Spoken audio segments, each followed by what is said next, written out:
할렐루야. 우리를 사랑하신 하나님께서 우리에게 오늘이라는 날을 주셨습니다. 새로운 기회를 주셨고 새로운 생명을 주셨습니다. 오늘도 하나님을 영화롭게 하며 사람들에게서 칭찬받는 삶을 사시기를 축복합니다. 기도하겠습니다. 아버지 하나님 감사합니다. 하나님께서 우리를 살려주시고 예수 그리스도의 구원 안에 머물게 하셨습니다. 또 가장 귀한 것은 하나님의 백성이요 하나님의 자녀라는 이름으로 살게 하심을 감사합니다. 하나님, 자녀는 그 부모를 빛나게 하듯이 오늘도 자녀된 우리가 하나님을 영화롭게 하고 하나님을 빛나게 하는 삶을 살기를 원합니다.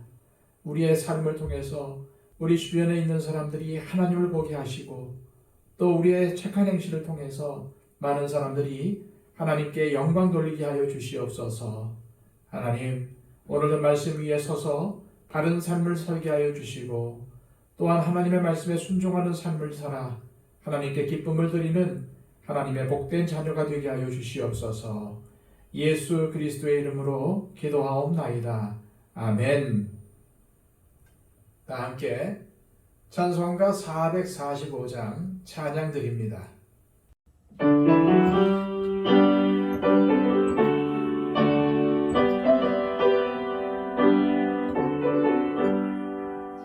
세상을 넘어 천국에 가도 빛 가운데로 걸어가면 주께서 항상 지키시기로 약속한 말씀 변치 않네. 하늘의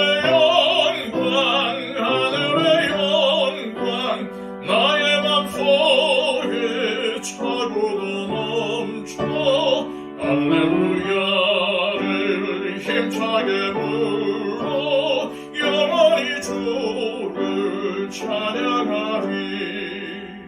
캄캄한 밤에 다닐지라도 주께서 나의 길 되시고 나에게 밝은 빛이 되시니 길 잃어버릴 염려 없네. 하늘의 영광 나의 맘속에 차고도 넘쳐 할렐루야를 힘차게 불러 영원히 주를 찬양하리.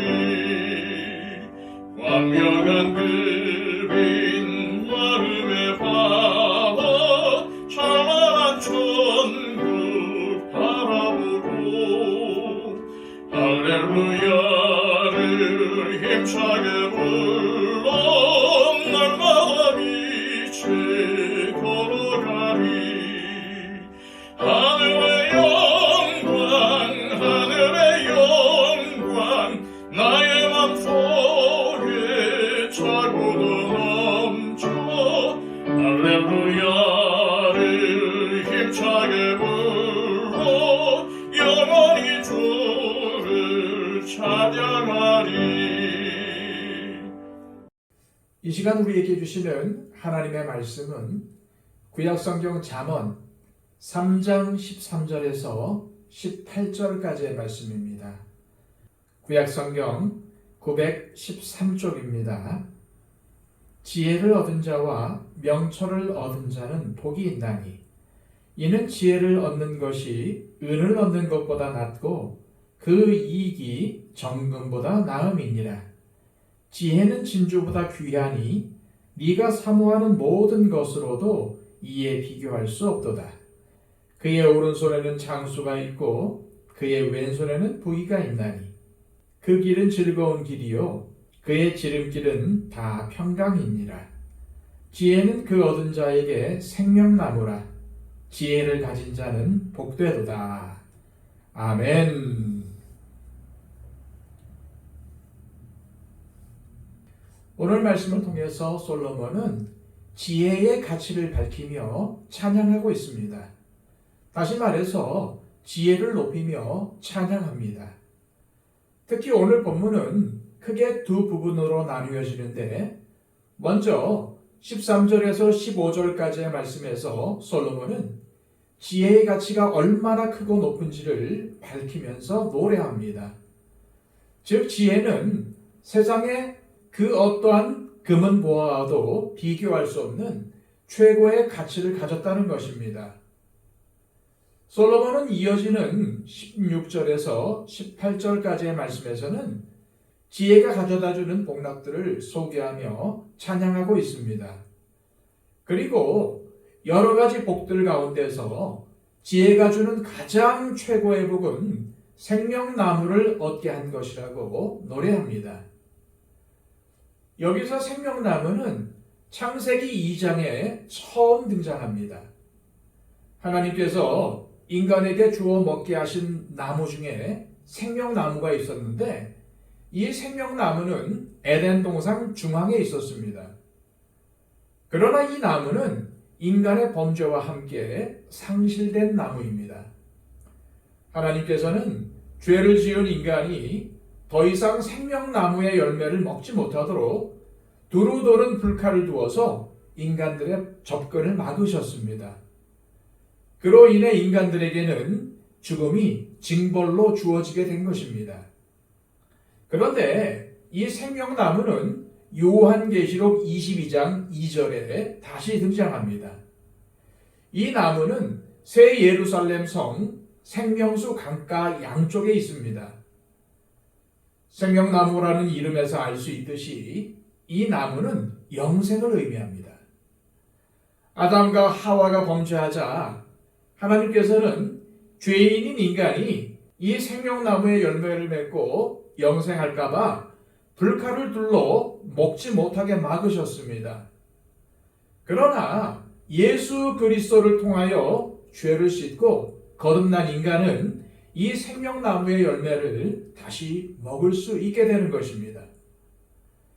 그런데 오늘 본문에서 솔로몬은 하나님의 지혜를 발견하는 사람을 이 생명나무를 얻는 것으로 표현을 했습니다.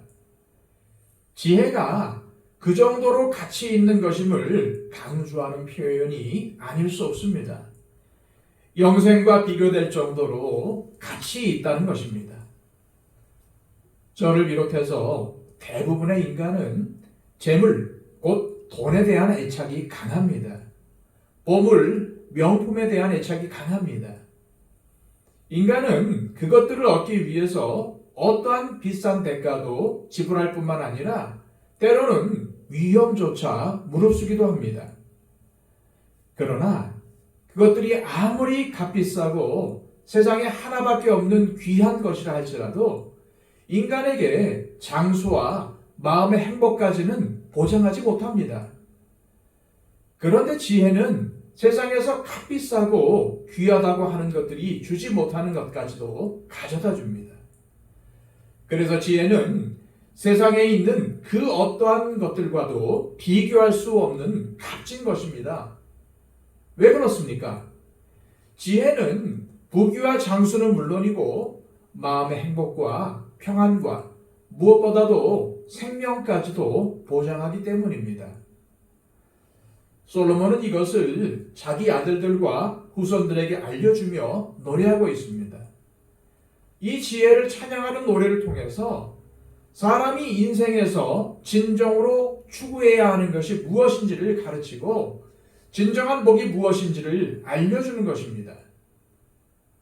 그런데 참 신기하게도 오늘 본문의 말씀은 예수님이 산상수훈에 제일 처음에 말씀하셨던 팔복과 비슷한 구조와 내용을 담고 있습니다. 마태복음 5장 3절입니다. 심령이 가난한 자는 복이 있나니 천국이 그들의 것이미요. 원어대로 해석을 하면은 복이 있도다. 심령이 가난한 사람은 이런 구조입니다. 하나님의 지혜를 얻은 솔로몬은 예수님께서 말씀하신 팔복과 같은 맥락을 전하고 있는 것입니다. 이 복은 단순히 물질이나 장수나 명예와 같은 것과는 전혀 차원이 다른 복입니다.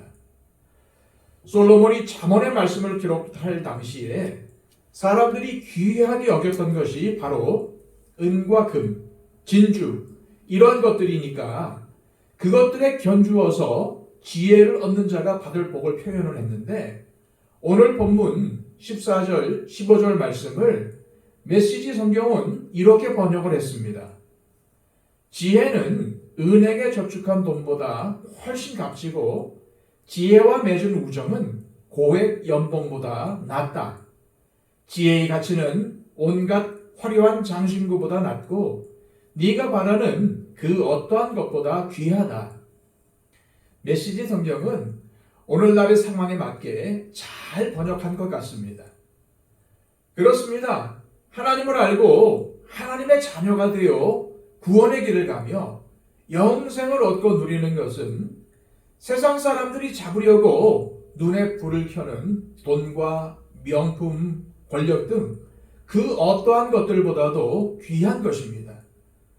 따라서 하나님의 자녀가 된다는 것, 영생을 소유한다는 것이 얼마나 귀하고 복된 것입니까? 그런데 우리는 어떻습니까? 이 귀한 것을 얻고도 전혀 귀한 것으로 여기지 못하고 살고 있지는 않습니까? 아니, 이 귀한 것을 얻었는데도 여전히 은금, 진주와 같은 덜 귀한 것들을 얻으려고 발버둥 치고 있지는 않습니까? 우리는 당장 눈에 보이는 것만 집착하는 경향이 있습니다. 눈에 보이지 않는 것은 금방 잊어버리기 일쑤입니다. 그래서 가장 가치 있는 영생을 소유하고 있으면서도, 지혜를 가지고 있으면서도 자꾸 다른 것에 눈을 돌리고 기웃거리는 어리석음을 범합니다. 이것을 잘 보여주는 것이 바로 탕자의 비유에서 마다들의 태도입니다. 돌아온 탕자를 잘 대해주는 아버지를 보고 불평과 불만에 쌓여있는 마다들에게 아버지가 뭐라고 얘기합니까? 누가복음 15장 31절입니다. 아버지가 이르되 예, 너는 항상 나와 함께 있으니 내 것이 다 내 것이로되. 이 마다들은 이미 아버지의 것들을 다 가지고 있으면서도 돌아온 탕자 앞에 놓인 잔치상과 입혀진 옷을 보고 불평을 일삼았습니다. 마다들은 아버지를 경외하지 않았기 때문에 이러한 일이 벌어진 것입니다. 지혜는 하나님을 경외하는 것입니다. 이 지혜가 우리에게 필요한 모든 것들을 줄 뿐만 아니라 비교할 수도 없는 하나님의 사랑을 잊게 하고 영원한 생명을 얻게 합니다. 그러므로 하나님을 경외하는 이 지혜를 얻는 것이야말로 얼마나 복되고 행복한 길입니까? 그래서 오늘 본문 15절에서 17절은 이렇게 찬양하고 있습니다. 지혜는 진주보다 귀하니 네가 사모하는 모든 것으로도 이에 비교할 수 없도다. 그의 오른손에는 장수가 있고 그의 왼손에는 부귀가 있나니 그 길은 즐거운 길이요 그의 지름길은 다 평강이니라. 지혜가 인도하는 길은 안전한 길입니다. 때로는 그 길이 좁고 협착해서 음침한 골짜기처럼 여겨질 수도 있습니다. 그러나 우리는 지혜가 인도하는 그 좁은 문, 그 좁은 길로 반드시 가야 합니다. 왜냐하면 그 길의 끝에는 결국 생명과 풍성함과 승리가 있기 때문입니다. 우리의 인생길이 겉으로 볼 때는 좁아 보이고 남들보다 어려워 보여도 그 길이 하나님의 말씀으로 인도받는 길이라면 그 길 끝에는 하나님께서 약속하신 축복과 생명이 기다리고 있습니다. 눈에 보이는 것이 아니라 보이지 않는 하나님의 약속을 믿고 따라갔던 아브라함을 기억하며 우리도 영원한 생명을 얻게 하는 이 지혜의 길로 날마다 걸어가는 삶을 살아야 합니다. 이 시간 기도하실 때 하나님 아버지, 세상의 어떠한 금은 보아도 명품도 권력과 명예도 하나님께서 주시는 구원과 영생보다는 귀하지 않다는 것을 명심하게 하옵소서. 솔로몬의 가르침에 귀를 기울여 영생과 구원으로 인도하는 지혜를 얻는 삶이 훨씬 더 복된 삶임을 깨닫고 이 지혜의 길을 날마다 걸어가게 하옵소서. 기도하시기 바랍니다. 111 기도 잊지 마시고 해주시길 바랍니다. 우리의 기도가 필요한 많은 분들이 계십니다. 이분들을 잊지 않고 중보해 주시기를 바랍니다. 특별히 박영채 집사님, 천거수 집사님, 유덕풍 집사님의 건강 회복을 위해서 기도해 주시기를 바랍니다. 다 함께 기도하겠습니다.